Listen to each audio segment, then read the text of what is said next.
The following presentation has been edited for broadcast, specifically in accordance with BBC Broadcasting Regulation number Z00FMQ12. The 551 appearances of the word doom have been stricken from the program. The writers responsible for this travesty have been shot. We now return you to your regularly scheduled broadcast.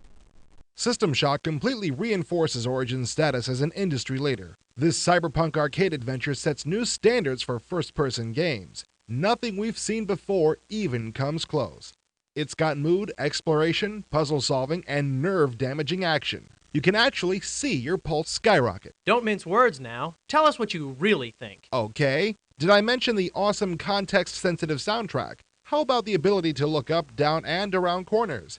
And that you can climb, and... Okay. Geez, I'm sorry I asked. The frame rate Looking Glass has achieved is amazing. While it's not as fast as as that well-known first-person shooter, it's faster than anything else in the same vein, even though there's a lot more going on with the gameplay. Stop implying that this is a shooter, because it's not. Yes, you do shoot things, but exploration is actually the main point. You're right about the speed, though. I was floored. This game makes me want to run right out and buy a Pentium. The essence of the story is this.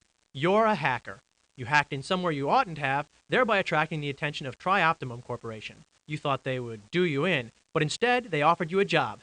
Hack into Shodan, an artificial intelligence which runs a space station called the Citadel. Given that you're a hacker par excellence, naturally you succeed. Tri-Op rewards you for your expert service by implanting you with a neurojack that will allow you to enter cyberspace, making you an even better hacker than before. After 6 months in a healing coma, you awaken on Citadel Station to discover that you are the only living thing there that hasn't been mutated, cyborged, or killed outright. Everything else that's still alive and ambulatory works for Shodan, and their job is to make sure that you don't interfere with the insane AI's plan to exterminate humankind. Worse wake-up call? And you thought Mondays were a pain. Speaking of cyberspace, how did you like it? I liked it a lot.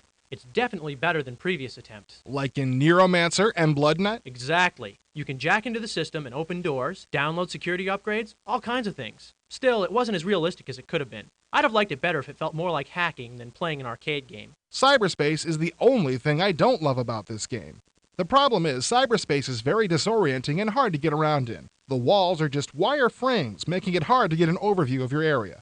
The free-floating perspective didn't help matters any. These segments are an unfortunate part of the game, but putting up with them lets me get on with the rest. So be it. Okay, but you should probably mention that you can de-emphasize the importance of cyberspace when you set up the game.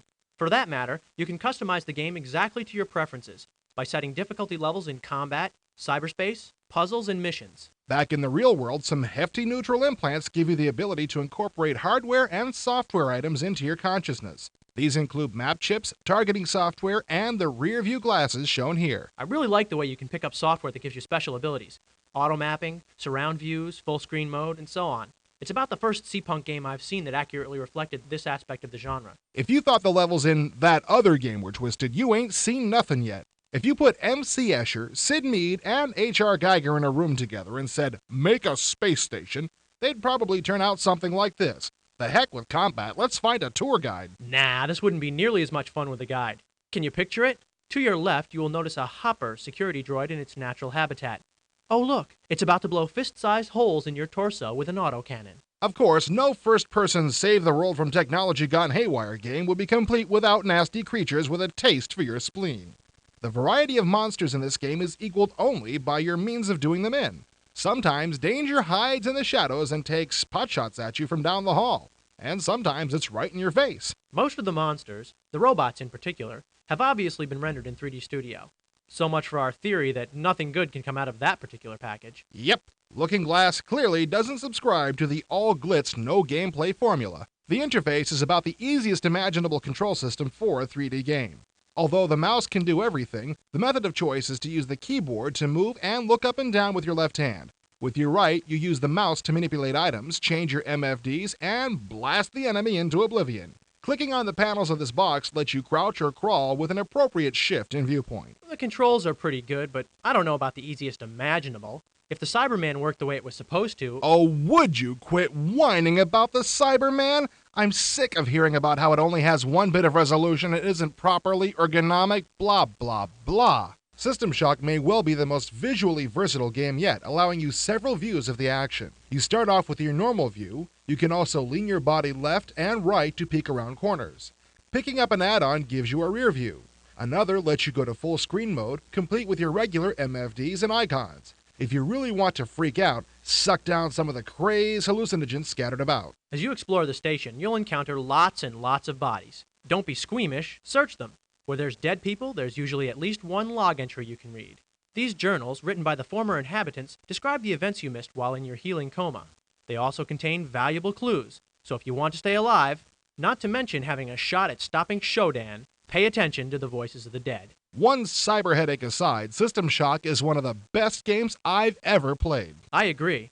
This is the archetypical action game taken to a new extreme of fun and addictiveness. I would probably finish this game in one weekend of non-stop playing, given the opportunity. Looking Glass has taken their experience with the Ultima Underworld games and created a masterpiece of computer entertainment. I hate to use a meaningless term like virtual reality game, but it's the easiest way to describe it. With a strong plot, whacked-out architecture, exploration, suspense, and danger in extreme, System Shock is one of those rare games people will be singing the praises of 10 years from now.